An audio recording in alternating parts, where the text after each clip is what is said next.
Archives of Prasar Bharati presents the timeless treasure of golden era.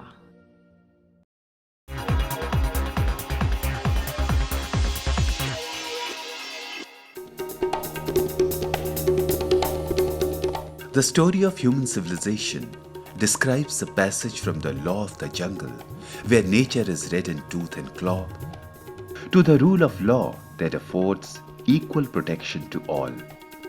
Laws aren't there just to punish the criminal. They provide the foundation of social life.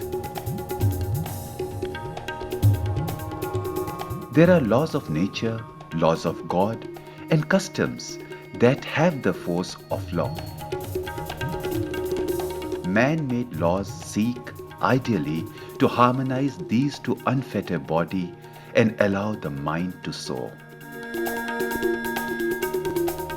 Great revolutions and freedom struggles all over the world have started as resistance against oppressive tyrannical laws. The idea of democracy is inseparable from the concept of justice that is free and fearless. The essence of democracy is freedom and equality, words that remain meaningless unless recognized as inviolable fundamental rights protected by independent judiciary. The founding fathers of our nation were well aware of this and strove tirelessly to establish a judicial system that would ensure this in independent India.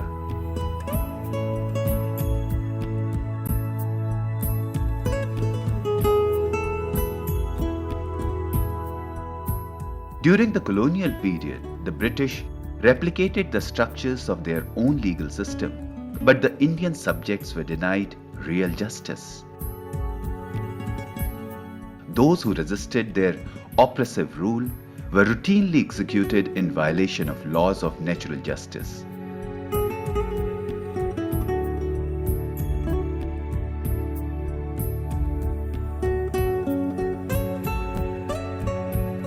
Bhagat Singh's trial is an important event in the Indian judicial history because it defied the fundamental doctrine of criminal jurisprudence. The trial was held ex parte in breach of the principles of natural justice, according to which no man shall be condemned unless he is given a hearing. The freedom fighters, inspired and led by Mahatma Gandhi, gained irresistible momentum by flouting unjust laws. After independence, the Constituent Assembly deliberated carefully on the Supreme Court and higher judiciary that could best serve the newborn republic without unnecessarily disturbing the existing system. Its imagination was charged with the vision of a powerful and independent judiciary that would act as a custodian of the Constitution and the guardian of citizens' fundamental rights. Judiciary has been given the responsibility of keeping every public functionary, every organ of the state within the delineated boundaries itself goes to show what is the significance in our constitutional scheme. Indian Supreme Court is recognized as the most powerful court in the world with far-reaching and very wide jurisdiction. It is the court of last appeal, interpreter of the Constitution, arbiter of disputes between the center and the states or amongst the states, and for the common man, above all, the custodian of fundamental rights.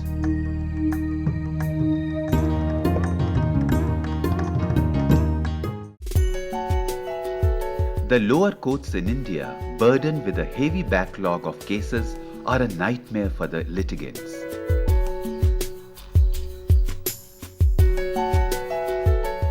They are plagued by corruption, red tape, resulting in delays that deny justice. Unaware of their rights or unfamiliar with the prescribed procedure, the unlettered and poor victims of crime or exploitation fall prey in the hands of touts and mercenary lawyers. Even the rich and the educated shuddered at the thought of visiting the dingy, depressing court's precincts.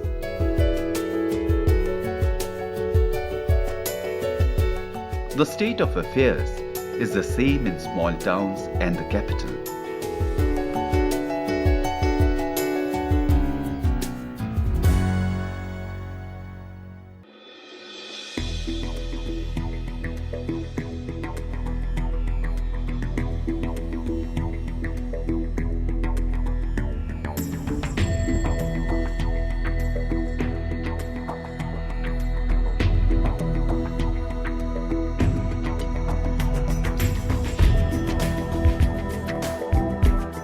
The higher judiciary isn't confined to the apex court. The high courts, although under the administrative control of the Supreme Court, aren't subordinate to it.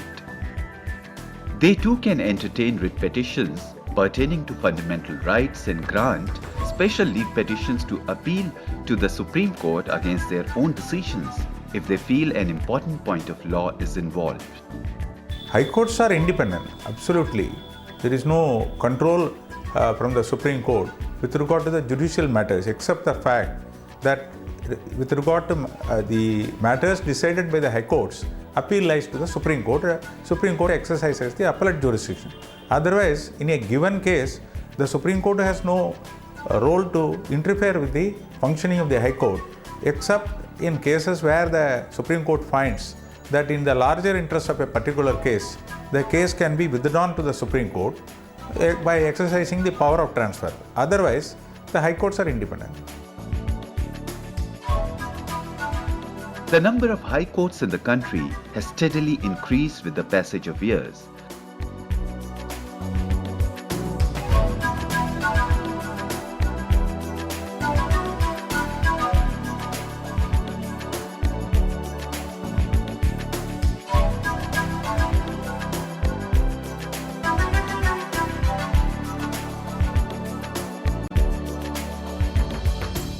It's unfortunate that since independence for the last 60 years, roughly out of a total pool of all high courts put together, of approximately 800 persons, at no point of time have we had more than 650 judges.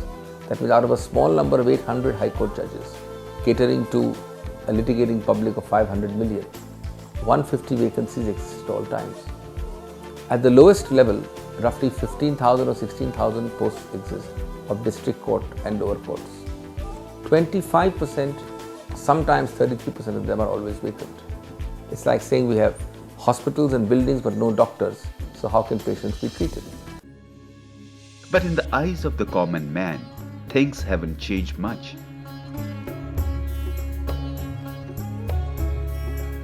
Judiciary remains burdened with thousands of cases causing distressing delay amounting to denial of justice.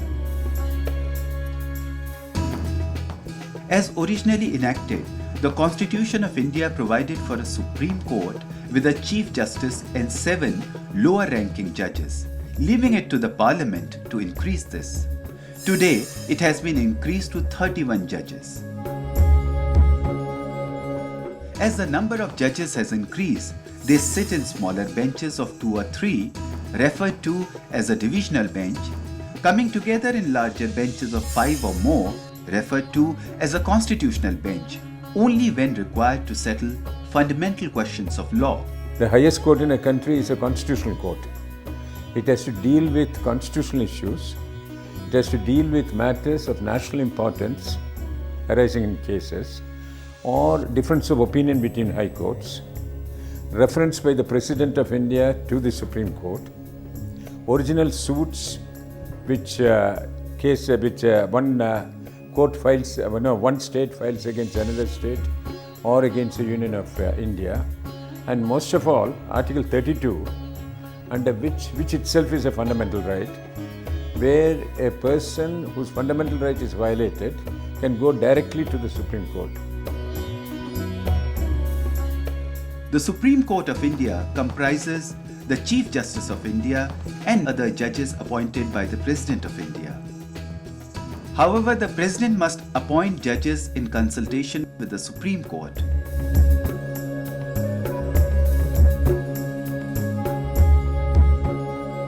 The Supreme Court has always maintained a wide regional representation.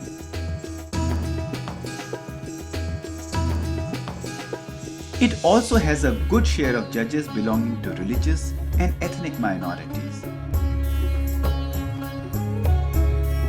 The first woman to be appointed to the Supreme Court was Justice Fatima Bibi in 1987. She was later followed by Justices Sujata Manohar, Ruma Pal and Gyan Sudha Mishra.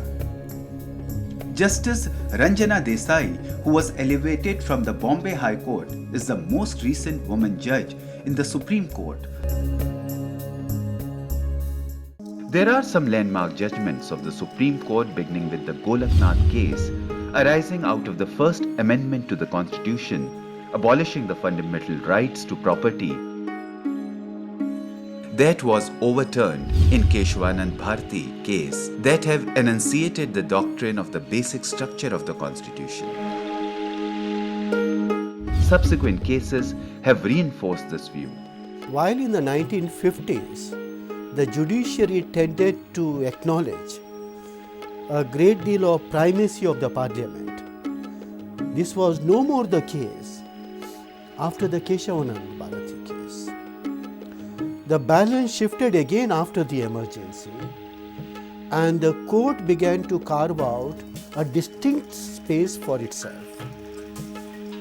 It has changed its stance over the years, but the court has held on to its space, saying that this is a space which is meant to the court and the parliament cannot intervene in this particular process. In the decade of the 1970s, the Supreme Court of India bestowed legitimacy on public interest litigation, better known as PIL. PIL has been used for very good and effective purposes by the High Courts and the Supreme Court.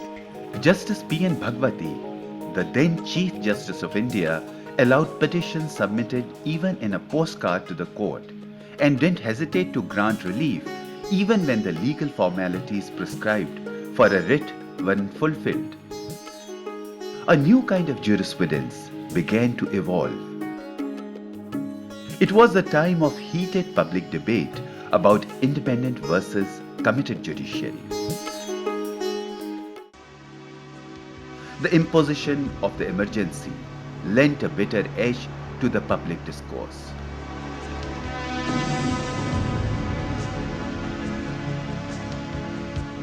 Emergency marks a dark chapter in the history of Indian judiciary, when the apex court failed to safeguard the fundamental rights of the citizen.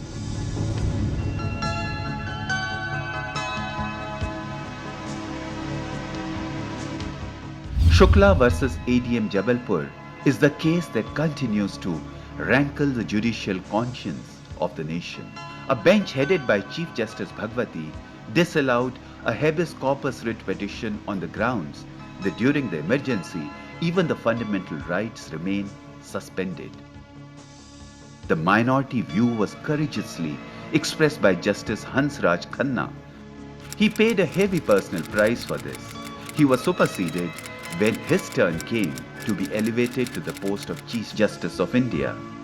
Traumatized by the efforts to emasculate judiciary, the Supreme Court of India has since then zealously asserted its independence. This has greatly reinforced the democratic fabric of our polity. Indian judiciary is highly respected throughout the world. We are not only the fundamental rights, the economic rights, social welfare rights of the people are also being protected by the Indian courts. There has been a spate of writs issued in favor of the citizen, particularly the weaker section of society, the underprivileged and the deprived. In India, women who comprise half the population have traditionally been denied equal status with men. Due to social ills and vestiges of medieval custom, they have been often oppressed in the name of tradition.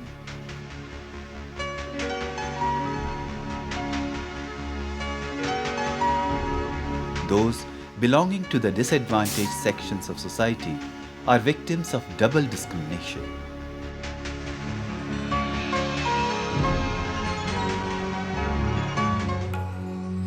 Beginning with female infanticide, the outrageous list includes honor killings, dowry deaths, domestic violence, and sexual abuse at workplaces. The Supreme Court has, in a series of cases, laid down path-breaking laws. The Vishakha case has contributed significantly towards restoring their dignity.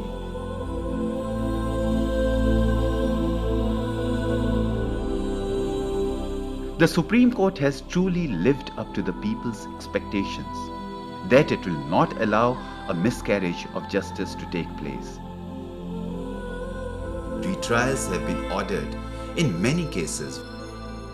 Even in Godra's case, but for the Supreme Court's direction, the culprits would not have been brought to book.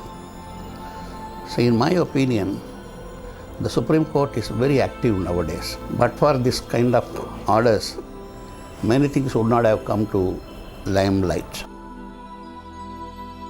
It reopened the Best Bakery case to record the testimony of Zahira Sheikh to ensure that the perpetrators of communal violence in the post-Godhra riots didn't go unpunished.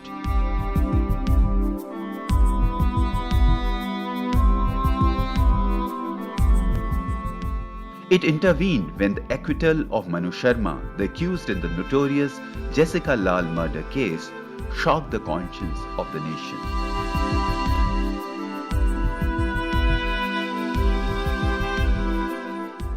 Sanjeev Nanda, the accused in the BMW case, was brought to book despite almost all the witnesses turning hostile only because of the vigilance of the apex court.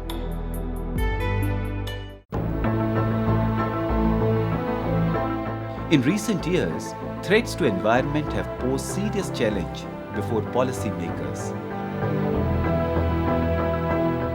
The constructions of large dams submerges vast tract of land, creating environmental refugees on an unimaginable scale. The court has been repeatedly petitioned to intervene in the matter of Narmada Dam.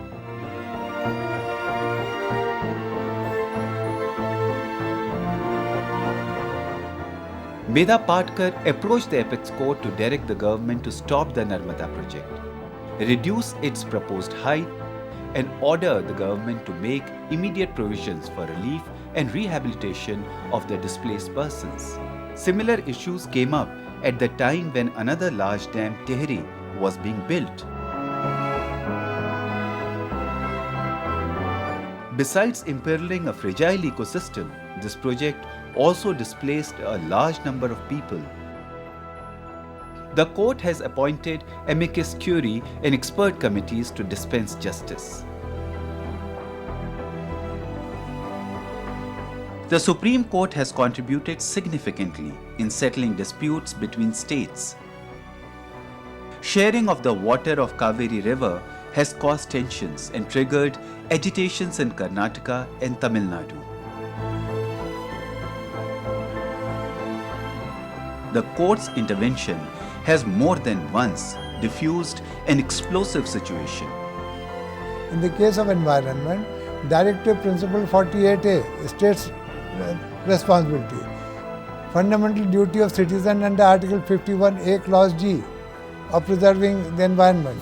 They have been read to expand the scope of Article 21, which means now right to life with dignity, not mere animal existence. Atmospheric pollution in Delhi had assumed alarming proportions over the years and had become a serious health hazard. The city had the dubious distinction of having more motor vehicles plying on its road than the other three metros, Mumbai, Chennai, and Kolkata put together. They not only congested the roads but also made the air extremely toxic. Efforts of concerned officials had failed to check this menace.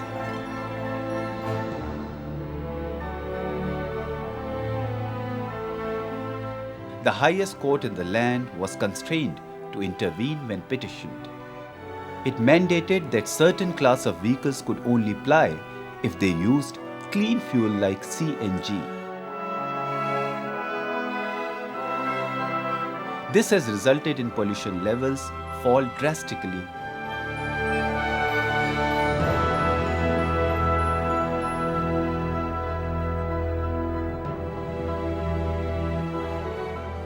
More than a quarter of our country's population comprises of persons suffering from various degrees of economic and social backwardness that has denied them a chance to keep pace with those who are born in privileged homes.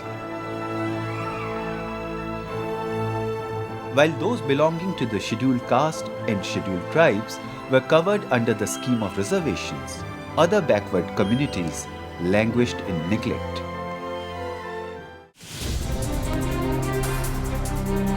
The publication of the report of Mandal Commission, appointed to suggest measures to improve their lot, took the lid off anger pent up for generations.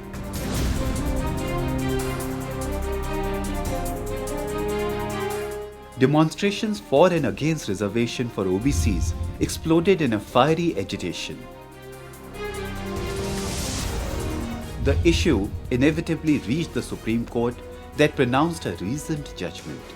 It put a cap of maximum 50% reservations and outlined the concept of the creamy layer that could claim these benefits. It is ironical that even decades after the independence of India, thousands of our compatriots continue to barely survive as bonded labor. Supreme Court has not only abolished bonded labor but has carefully monitored the condition of migrant labor.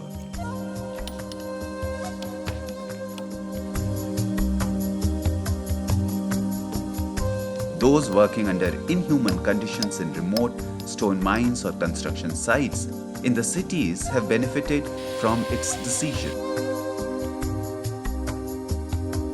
Relief has been granted to the slum dwellers and the destitute. The court has decided that the right to life enshrined in Article 19 means the right to live with dignity. The court has held the view that even the under trials and prisoners don't lose this right. It has banned the use of handcuffs and fetters. Women and juvenile prisoners are now much less vulnerable while in detention.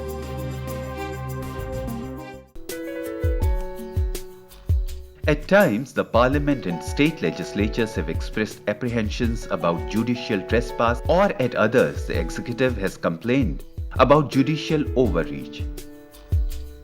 What is happening increasingly is that the judiciary is appropriating to itself the right to administer this country, which is what they did, for example, when they took the undertaking from the Chief Minister in the Ayodhya case.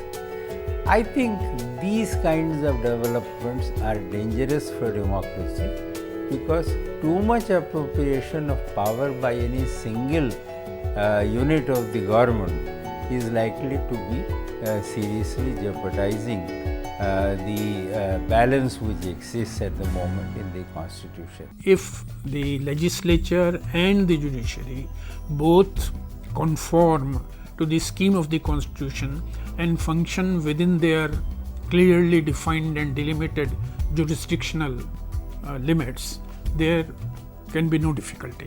So long as the judiciary decides a legal question involved in whatever be the larger issue, and it happens many a times you decide the legal issue, which is judiciary's function, and the rest falls in place. Acutely aware of the sensitivities of the religious minorities, the lawmakers have been reluctant to legislate in matters dealing with their personal law. This mindset resulted in an anomalous situation in Shahbanu's case, where a divorced and destitute Muslim woman claimed maintenance and was denied this. The Supreme Court granted her the requested relief. This sparked great outrage among orthodox leaders of the Muslim community. To placate strident opposition, the constitution was amended to nullify the judgment. This, in turn, was strongly criticized by progressive elements. Arif Muhammad Khan resigned as a union minister. The Supreme Court, respecting the right of the legislature to legislate, exercised restraint and then declared the amendment unconstitutional.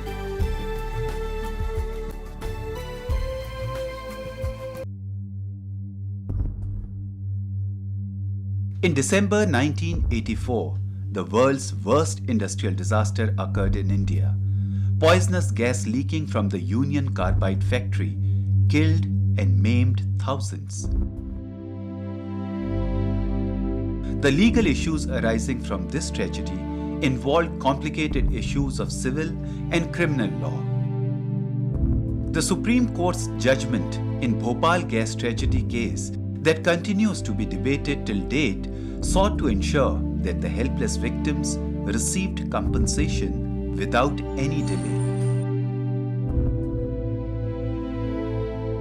Indian judiciary in its common law side, common law means in the judgment giving side, is by far the most dynamic judicial institution in the world. I'm not saying right or wrong, I'm not saying good or bad. Irrespective of the kind of system, we have a judiciary which expands the frontiers of law in each area. I've just very quickly mentioned constitutional law, freedom of speech, arbitration, corporate law, commercial law. But in each area, it has evolved at a very fantastic pace, and it has evolved in a very dynamic manner.